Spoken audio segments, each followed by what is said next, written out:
Je tiens d'abord à exprimer ma profonde gratitude envers le chef de l'État, son Excellence Paul Biya, pour l'ensemble des efforts qu'il a déployés pour rendre accessible le site de Ngambé. Je n'oublierai jamais le soutien indéfectible que m'a toujours apporté le président Biya.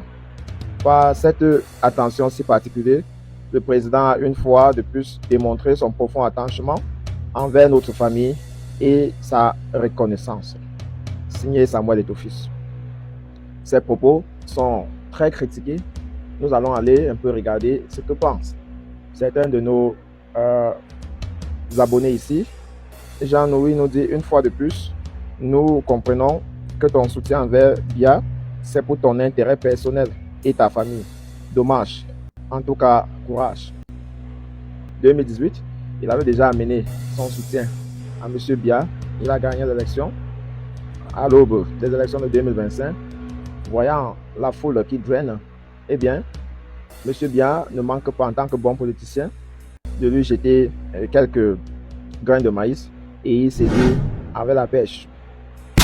Et du moins, le deuxième commentaire dit quelle honte, mais quelle honte que ces églisiens viennent lire ça. Bon, pour les églisiens, il se disait que Moelle Kombi, jouant le rôle qu'il a joué pour l'arrivée du nouveau coach, a définitivement montré que M. Biya a tourné le dos à Samuel Eto'o et qu'il devait compter sur lui seul. Ben que non. Voilà que M. Biya s'est révélé sur d'autres formes. Et puis les églisiens qui pensaient s'en prendre à la politique de M. Biya auront peut-être tort parce que leur chef est toujours un gros soutien de M. Biya. Notre dit, bon maintenant, et l'entraîneur que Biya a donné à l'équipe du Cameroun, c'est comment? C'est d'ailleurs la question que personne se pose.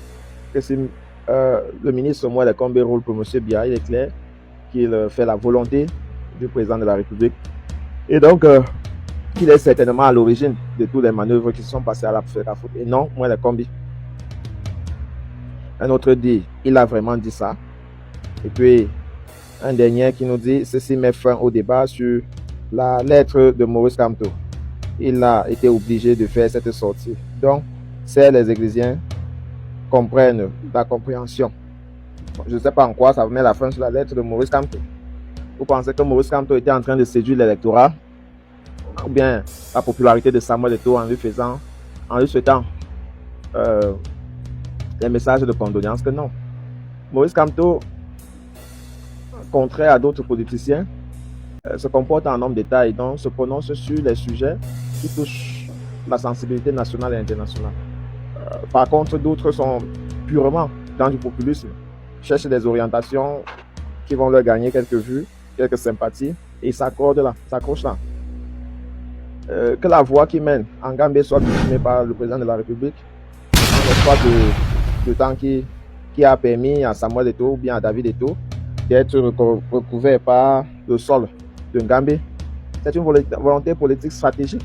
Et donc Samuel Eto'o n'est pas un enfant d'hier pour ne pas s'en rendre compte. J'ai d'ailleurs entendu quelqu'un dire que voilà, le monde footballistique est un monde des hypocrites où tourne beaucoup d'argent. Il faut vraiment se méfier parce que ces gens ont tout sauf ton intérêt à cœur. Sinon, comment comprendre qu'un funérail comme celui qui vient de rendre sa copie en Gambie n'a pas vu tous les grosses têtes du football se défiler en Afrique?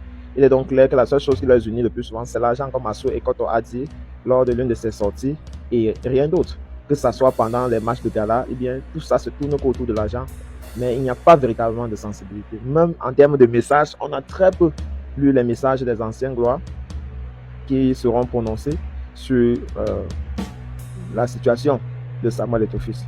Et pour nous autres qui lisons l'actualité, cela nous renseigne seulement. Il faut beaucoup se méfier lorsqu'on est milliardaire, parce qu'en réalité, les gens qui nous entourent le plus souvent ne calculent que notre argent et n'ont rien à cirer avec des situations que nous vivons. Nous allons sortir également avec les propos de Jean-Bruno Tagne, alors que Samuel était en plein deuil. Eh bien, il s'est également prononcé. Jean-Bruno Tagne dit exactement ceci au sujet du nouveau sélectionneur Marc Brice. Dit, on est arrivé là parce qu'un homme a montré son incapacité à pouvoir diriger de manière digne la Fédération camerounaise de football sans régler ses problèmes, sans utiliser son ego. Mais on est bien d'accord qu'en situation normale, le choix d'un sélectionneur est la responsabilité du président de la Fédération sauf que malheureusement, il est victime de sa propre turpitude. Les commentaires ont plu. Pour John Pick, il pense que c'est une analyse claire et nette. Rien à dire. Un autre, Mapoucon, dit un homme instable et facilement manipulable comme ce monsieur de Jean Bruno qui n'a pas de scrupules. Un autre dit un homme instable. On peut se dire que ce sont des mêmes personnes qui changent de profil et envoient les mêmes messages. Un autre dit Ok, tu as raison. Alors, comme on gère mal le pays, on doit nous recoloniser. Vous êtes ridicule dans vos analyses. Nous te dis, continuez à croire que votre tour arrive. Finalement, ton PIB, c'est quoi? On est fatigué avec des jadons comme ce monsieur. Ce sont des personnes comme ça qui pensent manipuler et tout pour manger son argent et n'ayant pas réussi leur manœuvre, ont retourné leur veste. En tout cas, les jaloux vont continuer à maigrir. S'il y a une chose rare à trouver au Cameroun ces dernières années, c'est un supporter de Samuel Eto'o intelligent et objectif. Je ne suis pas d'accord du choix du sélectionneur par le MINSEP, mais Eto'o lui a donné la chicotte pour se faire fouetter. Et ça, c'est vrai. Au contraire, celui qui n'arrive pas à voir les choses de cette façon-là est plutôt très, très mal intentionné. C'est pourquoi vous allez vous en rendre compte quand je lis les commentaires des personnes qui soutiennent comme des moutons. Je n'ai pratiquement rien à dire parce qu'ils sont dans un lynchage qui est propre à leur façon de voir la vie.